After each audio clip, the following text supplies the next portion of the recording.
Assalamualaikum warahmatullahi wabarakatuh. Allah Maha Besar dan tiada yang lebih besar darinya. Ia mampu menghancurkan segala yang dianggap besar dengan mudah. Sebagai contoh adalah kisah bagaimana nyamuk menghancurkan kerajaan yang cukup besar, yaitu Namrud. Tahukah siapa itu Namrud? Namanya Namrud bin Ka'an bin Kushi bin Syam bin Nuh. Ia adalah salah satu dari 4 raja yang memiliki kekuasaan besar di dunia. 2 di antaranya adalah mukmin, yaitu Zulkarnain dan Sulaiman. Sedangkan 2 raja yang kafir adalah Namrud dan Nebukadnezar. Raja Namrud berkuasa selama kurang lebih 400 tahun. Ia adalah seorang raja yang kejam, zalim, bertindak melampaui batas, sangat mencintai kehidupan dunia, dan tidak percaya dengan kehidupan akhirat. Bahkan, ia mengaku sebagai Tuhan yang dapat menghidupkan dan mematikan siapapun yang dikehendakinya. Ia memiliki pasukan militer hebat serta kekayaan yang berlimpah. Bahkan Allah menganugerahi kecerdasan dan fisik prima. Konon Namrud tidak pernah menderita sakit selama 400 tahun. Namun, kelebihan-kelebihan yang dimilikinya tersebut menjadikannya raja yang sombong. Sampai-sampai atas dasar kelebihan semua itu, Namrud menganggap dirinya sebagai Tuhan. Alhasil, ia berlaku zalim terhadap rakyatnya. Ia tidak segan membunuh rakyat yang tidak mau mengakui dirinya sebagai Tuhan. Reaksi ingkar Namrud pun sudah dapat dibaca dengan baik oleh Nabi Ibrahim alaihissalam. Ia pun bergegas mengutarakan argumentasi berikutnya tentang keberadaan Allah sebagai Tuhan semesta alam. Ibrahim menyatakan bahwa Tuhan yang ia sembah mampu mendatangkan matahari dari ufuk timur lalu menenggelamkannya di belahan bumi bagian barat. Bisakah engkau wahai Namrud melakukan itu? Katanya mendebat dengan Namrud. Kisah itu terekam jelas dalam surat Al-Baqarah ayat 258. Sang diktator pun tak bisa berkutik dan kehabisan akal untuk kembali menyanggah pernyataan Nabi Ibrahim alaihissalam. Ia terdiam 1000 bahasa. Merasa kalah, ia lantas memerintahkan untuk mengambil makanan yang telah diambil Nabi Ibrahim alaihissalam.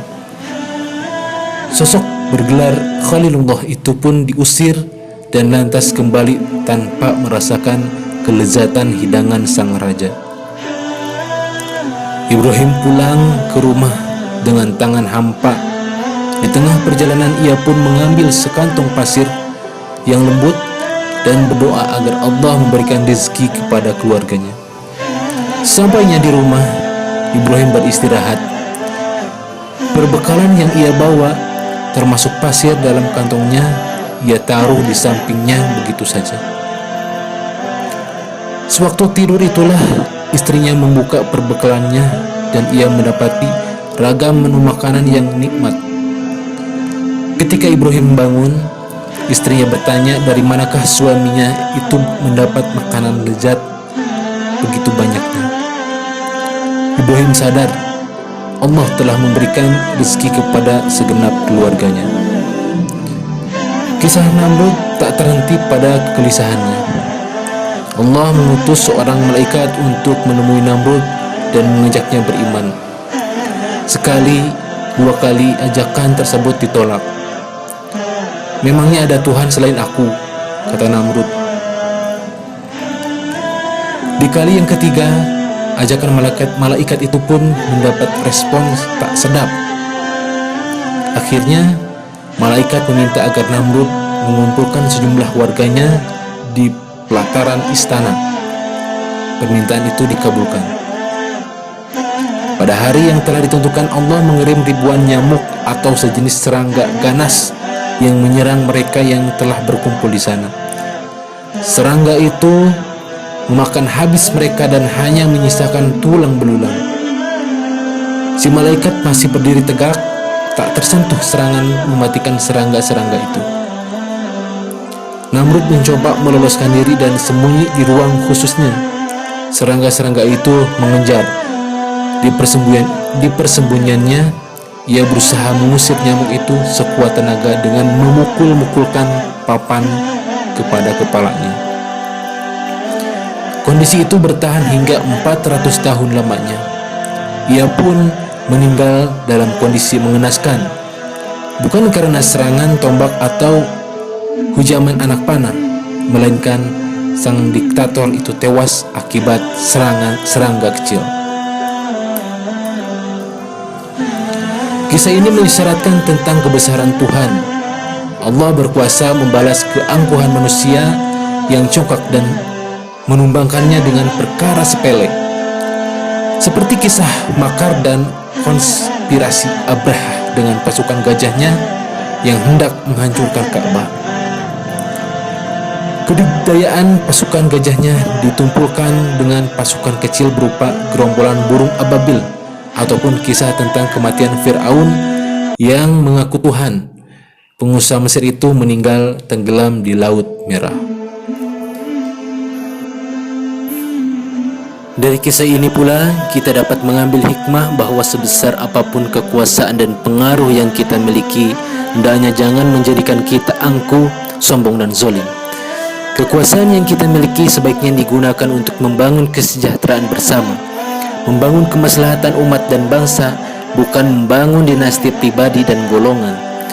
Kekuasaan setinggi apapun pasti ada yang maha tinggi dan pasti akan ada akhirnya, entah diakhiri oleh aturan atau karena takdir Tuhan. Kekuasaan hendaknya tetap dijalankan pada jalan yang benar, pada konteks amanah dengan senantiasa memperhatikan prinsip kejujuran, keadilan dan transparansi. Jangan lengah dan dengan kekuasaan. Ingatlah senantiasa kepada Allah, karena jika Allah ingin mengakhirinya, cukup baginya mengirimkan burung-burung sebagaimana yang dilakukan pada tentara Abraham, mengutus nyamuk sebagaimana dilakukan pada Namrud bersama tentaranya, ditenggelamkan dalam laut sebagaimana yang dilakukan pada Fir'aun bersama pengikutnya, atau mengirimkan banjir yang besar sebagaimana dikirimkan pada umat Nabi Nuh alaihissalam. Semoga kita senantiasa diberikan petunjuk dan hidayah oleh Allah subhanahu wa ta'ala. Wallahu a'lam bis-shawab. Wassalamualaikum warahmatullahi wabarakatuh.